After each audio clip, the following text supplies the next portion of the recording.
Karaipe.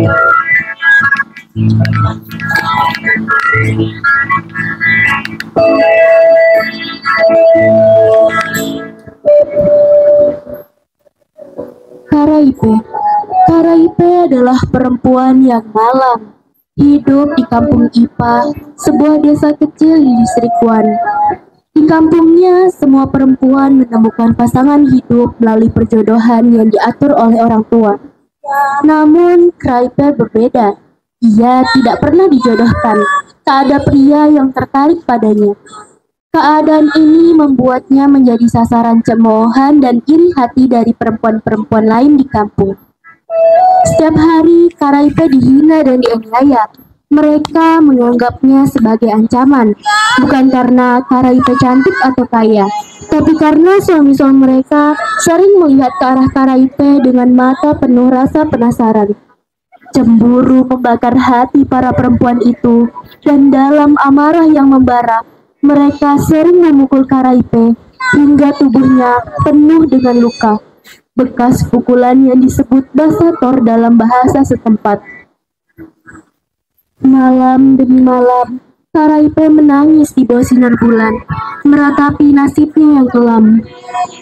Hingga suatu malam, di bawah pohon besar yang tumbuh di tepi kampung, seorang wanita pun mendatanginya.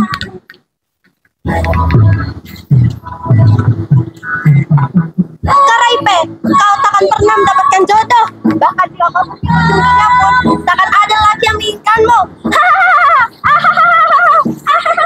Karaipe hanya menunduk, menahan tangis yang hampir pecah. Di dalam hatinya, ia merasa hancur. Kenapa aku? Apa salahku sehingga mereka begitu benciku? Malam itu, Karaipe memutuskan untuk pergi. Ia tak tahan lagi tinggal di tempat yang hanya memberinya luka, baik fisik maupun batin. Secara diam-diam, Karaipe mengumpulkan sedikit bekal, 2 sisir pisang yang disebutkan KKP dalam bahasa Tor, dan sebotol air dalam wadah yang disebut kobu. Dengan langkah ringan dan hati berat, ia meninggalkan kampung saat dini hari. Tepat ketika bintang fajar baru saja muncul di langit. Pada waktu yang disebut Komoro Pecata, saat semua orang tertidur lelap karena kedinginan. Aku harus pergi. Aku tak bisa lagi tinggal di sini.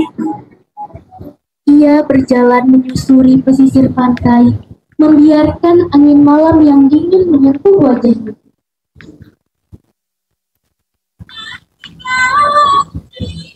Setelah perjalanan panjang, Karaipe akhirnya tiba di Athos, tempat yang sekarang dikenal sebagai Tanjung Salak.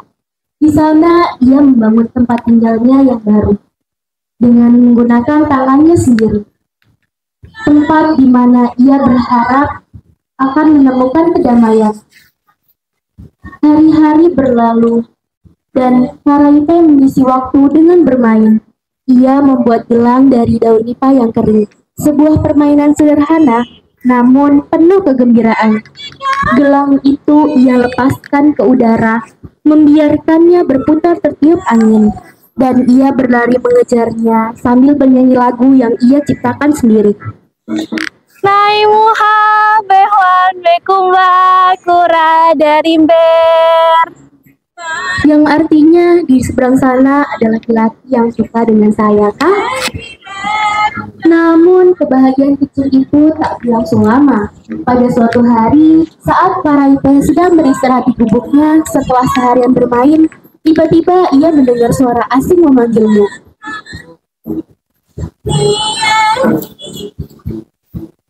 Hai engkau, bangunlah. Dengan cepat ia bangun dan melihat ke arah suara. Di hadapannya berdiri seorang pria yang belum pernah ia temui sebelumnya. Ketakutan menguasai dirinya. Siapa kau? Tolong jangan sakiti aku. Aku lari dari kampungku karena mereka sering menyakitiku. Aku hanya ingin hidup tenang di sini. Namun pria itu tersenyum lembut, berusaha menenangkan Karaipe. Jangan takut. Aku datang bukan untuk melukaimu. Sudah lama aku memperhatikanmu. Setiap kali kau bermain di pantai dan bernyanyi, Aku merasa tertarik denganmu. Aku datang untuk menemanimu, bukan untuk melukaimu. Karaipe terdiam sejenak, merasa bingung. Ia memandang pria itu mencoba memahami niatnya. Siapa namamu? Aku Tumu, dan kau siapa namamu? Aku Karaipe. Hari demi hari, Tumu dan Karaipe mulai hidup bersama. Tumu selalu memperhatikan Karaipe dengan penuh kasih. Sementara Karaipe merasa hidupnya mulai berubah lebih baik.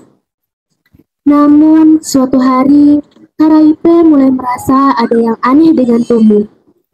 Setelah makan, Tumu tidak seperti orang lain. Dia hanya menggerakkan tubuhnya, seolah ingin mengeluarkan sesuatu, tapi tak pernah melakukannya.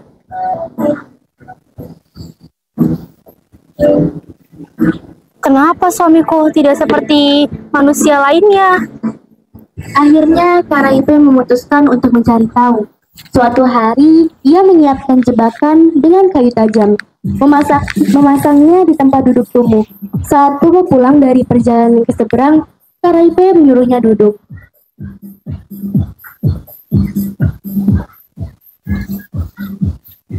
Cimam, duduklah di sini sebentar. Tumu menurut. Namun, begitu ia duduk, kayu tajam itu menancap di tubuhnya, membuatnya menjerit kesakitan.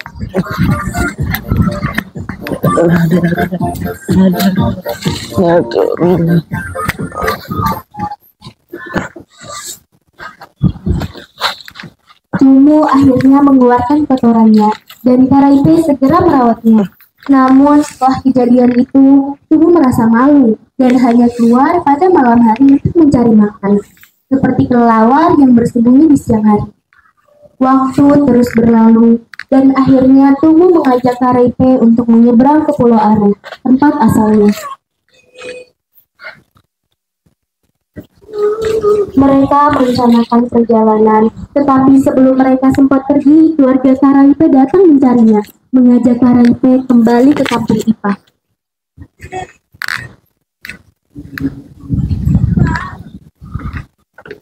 Karaipe, kau ingin pulang, nak? Bagaimana kau bisa hidup di sini sendirian? Namun Karaipe menolak. Ia lebih memilih untuk pergi bersama Tumu, pria yang telah membuatnya merasa damai. Aku lebih memilih ikut suamiku. Keluarga Karaipe akhirnya menerima keputusan itu, dan cerita tentang perjalanan Karaipe dan Tumu menjadi legenda yang diceritakan turun-temurun di antara masyarakat kampung Ipah dan Pulau Aru. Kini setiap kali orang-orang dari Timah Lima dan Aru saling bertemu, mereka menyapa satu sama lain dengan panggilan penuh hormat, yaitu Moya.